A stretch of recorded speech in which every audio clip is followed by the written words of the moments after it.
Speak louder, please. I put my hand up next to my ear from the back of the room, signaling that she would need to raise her voice. She took a deep breath. I could see anxiety turning her cheeks beet red as strands of blonde hair began to fall out of the same nappy ponytail she wore every day. There was something about her so familiar, but I just couldn't put my finger on it. With her face glued to the paper, too afraid to make eye contact, she quickly sputtered out, "Hi, my name is Paisley Jackson, and this is my poem called My Family." Paisley was a shy little girl. In fact, she was one of the quietest students I have ever had in my 10 years of teaching, which I guess being the youngest of 11 will do that to anyone. Surprisingly, she was very smart, unlike the rest of her siblings who were dumber than a box of rocks. Lord, the Jackson's kids were such a headache. Except for Paisley, of course.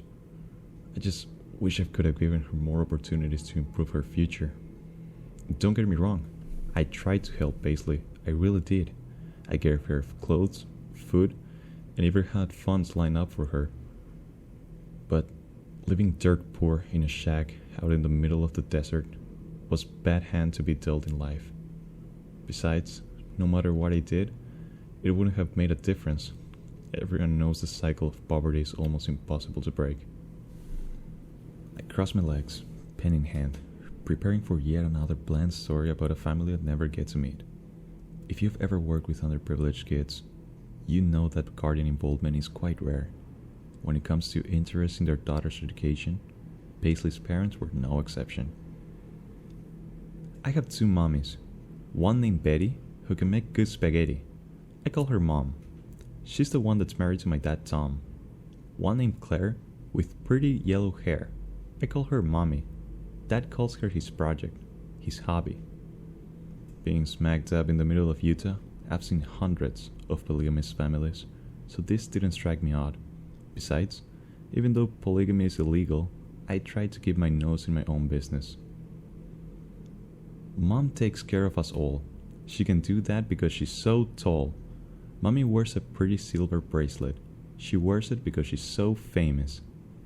Wouldn't be the first time I saw kids coming up with stories about celebrity parents to add excitement to their ordinary lives. I just didn't expect it to come from Paisley. Mommy has me and Tommy. He's one of my older brothers. Mommy's a lot older. She has all the others. I cringed. That meant one of Paisley's mother had given birth to 9 children. I couldn't imagine going through that many pregnancies. Dad says me and Tommy are a gift from God. He'll never hit us with a rod. His pride and joy is Tommy, but he says the only person he truly loves is Mommy. I looked up from my grade book, with a line about a rod catching my attention. However, this wasn't the first time one of my students have accidentally reported abuse. Truth is, CPS picks and chooses who they want to help. Mom is having another baby. She's mad Dad wants to name it Daisy. Mommy can't have no more kids. Her last one died of SIDS. Shifting in my seat, I scribbled down a note reminding myself to deliver my daughter's old baby clothes to the Jackson shack. As a mother myself, I know babies can be expensive. Dad says she did it on purpose, because she wanted to run off and join the circus. Mom says it wasn't her fault. I promised to keep that secret in the me and her vault. I shook my head in sadness. How could someone blame a grieving mother for something she couldn't control? Mommy was the one Dad chose. He watched all of her school shows. They were joining the night.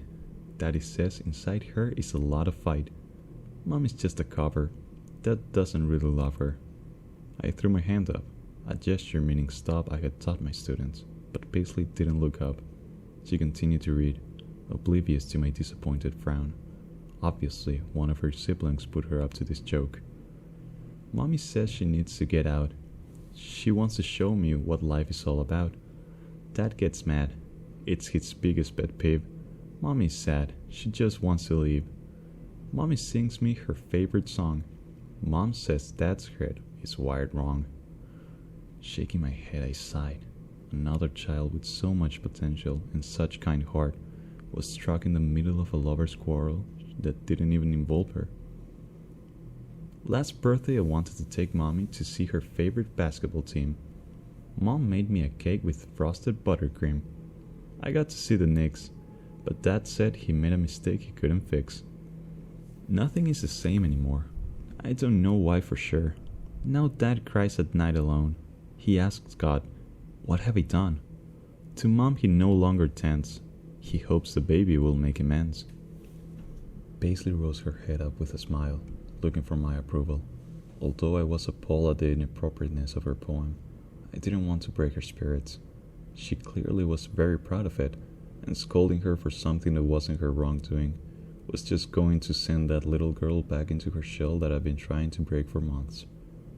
So instead, I clapped, making the rest of the class, who were too young to understand the gravity of the situation, applaud too.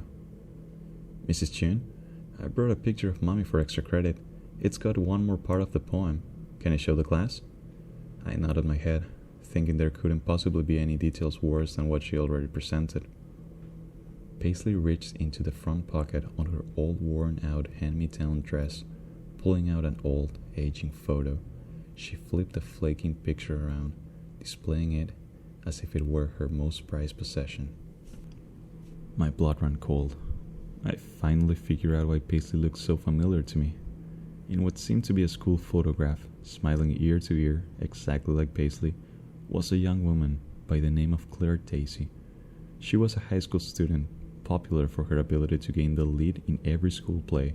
She went missing without a trace 12 years prior. She was last seen leaving theater practice late one night, but then she just vanished.